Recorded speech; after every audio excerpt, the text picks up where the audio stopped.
Hello everyone and welcome to the latest episode of Book Time with Elvis. And today I have a tag for you, or a tag video rather, and it's the B tag created by Jim's Books, Reading and Stuff. He tagged me in it when he made it, which was very kind of him. Unfortunately, I've been delayed doing a lot of tags recently owing to my Reading Europe 2021 challenge that I've been making, and also real life has got in the way. And I'm quite busy with school because, of course, we're coming to the end of the school year, and what a year it's been. Anyway, the B tag. So it won't take me that long because I haven't got answers for everything, but we'll see what there is anyway. So number one, B is for Bildungsroman. Do you have a favorite Bildungsroman or coming-of-age story? Yes, I do. I have several, but I've only chosen one, and I'll go with The New Confessions by William Boyd. This is a kind of play on the Confessions by Jean-Jacques Rousseau, and it follows the life story of William Todd, I think, if I remember rightly, as the character's name, who was born in 1899, and he goes through living through all the great events of the 20th century. He fights in the First World War, which is known as the L'homme de l'extrême gauche, or something like that, the man on the extreme left, because he's the last man in the British trenches before you hit the English Channel. He gets taken prisoner in that, and then the war ends, and in the interwar years he gets involved in filmmaking, silent films of course, which he becomes quite successful. He's obsessed with the Confessions by Jean-Jacques Rousseau, and he's determined to make an epic film about it, which I think he does do. However, the moment it's released, or at least the first part is released, the world plunges into talkies. So he's made this great silent epic, and literally the day after it premiered, the first talking film was made. So this character is really interesting, and you see him, of course, grow from his birth in Edinburgh all the way through till he's an old man, where he's writing his memoirs in Spain, I believe. It's a fun book. The main character is literally on the cusp of greatness throughout the entire book. He goes through, as I said, the First World War, through to making films in the silent era, through to the Second World War and a limited journalistic career, I believe. And then it's like B-movies in Hollywood, and he falls victim to MacArthurism and all this kind of stuff. He's always on the cusp of greatness, but never quite makes it. So it's a nice, fun read. So yeah, The New Confessions by William Boyd. So B is for Boyd in this case. Number two, B is for beach.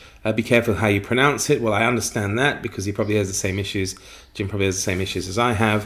Where people in some countries maybe mispronounce it, and certainly I've had it in school to much laughter when children announce there are over 10,000 bitches in Australia, when of course what they mean are beaches. What would you recommend for a beach read? To be honest, for me, it would be anything. I haven't anything specifically. I think in a previous video I mentioned The Sea and Sardinia just because I think that was the last, by D.H. Lawrence, because that was the last book I did read on the beach. But I think I could read anything, actually, except perhaps a horror book, and of course probably something like Jaws I wouldn't really want to read on the beach, but there you go. B is for Beagle, not a prompt, but a chance to see our Beagle Abbey. I don't have Elvis in here with me at the moment. Bless him. We've just had a massive thunderstorm, so he's probably snuck off somewhere, which he tends to do if there's if there's thunder and lightning. So sometimes he comes running to me, other times he just goes and hides. So I think he's sleeping in the spare room at the moment. Okay. Next one, number three, B is for best. What is the best book you've read so far this year? It would have to be HHHH by Lauren Binet. I've mentioned it a couple of times recently because I've just finished it. It was absolutely fantastic. Really well written, really interesting, and something completely different. Just to say it, if you haven't watched my previous videos, it follows the story of a man who's writing a book about the events of linked to Operation Anthropoid, which was the Czech resistance's plan in conjunction with Britain to assassinate the Reichsprotector of Bohemia Moravia, Reinhard Heydrich, and the events that followed that with the two heroes, Gabčík and Kubiš, and of course the liquidation of the village of Ledice in the Czech Republic. It's a really, really moving and very interesting book. The subject itself has been covered a lot, but this gives it something new and fresh, and I really, really enjoyed it. And it is definitely one of the best books I've read this year. In fact, one of the best books I've read in many a year, actually. Okay, B is for Bookshop or Bookstore. Do you have a favourite bookstore? At the moment, no, not really, because I'm living here in the Czech Republic, and in my town we haven't got one. We used to have a small one, but it had only Czech books. Though when I was doing my masters at Edinburgh University, I did live opposite some fantastic second-hand bookshops in the Grass Market of Edinburgh, and literally opposite, literally, I could walk across the street from my flat and there were 2 or 3 of them there, and they were fantastic. However, I don't believe they're there anymore. If you know that they are, as I say, that's on West. Where was it? I lived Westerland or somewhere like that, just off the Grass Market many years ago. The other building that was opposite where I lived was the fire station pub, which was an old fire station been converted to a pub. It was amazing. Unfortunately, I know that's not there anymore, but someone might be able to tell me if the bookshops are. 5. B is for banned books. Is there any book you think should be banned? Probably yes. That I personally might think should be banned. There might be some that I perhaps would think should be banned. Jesus, I can't speak today. However, I don't actually believe any book should be banned.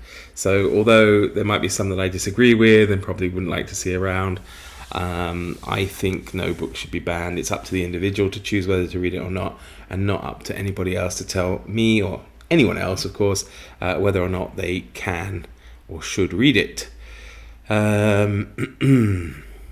So, yes, moving on. B is for Bible. What's your favourite book of the Bible, and what trigger warnings do you think it should have? I do not have a favourite book in the Bible. To be honest, I do enjoy quite a lot of the stories and parables that are found therein, but there are none that I would consider to be my favourite book. Okay, next, show your bookshelf. Okay, I will do. Oh, there you are, Elvis. You come back from the thunderstorm. Are you alright? Yeah?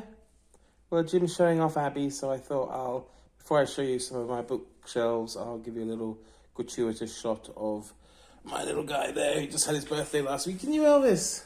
Yeah, you did. Was it fun? Was it fun? Yeah. Oh, hello then. Hello. Alright, say bye to everybody. So here are a couple of my bookshelves. They probably need a bit of a dust. I haven't been able to get to them very much as my sister's staying with me at the moment, and there's a lot of stuff in this flat. It's not too big. It's a bit disorganized as well. See, of course, a picture there of Elvis, some Czech beer steins or whatever. At the top, it's mostly dedicated to Asia, although The Private Life of Chairman Mao snuck in down there, as well as a few other Asian things, actually, like Surviving the Sword, Prisoners of the Japanese, things like that.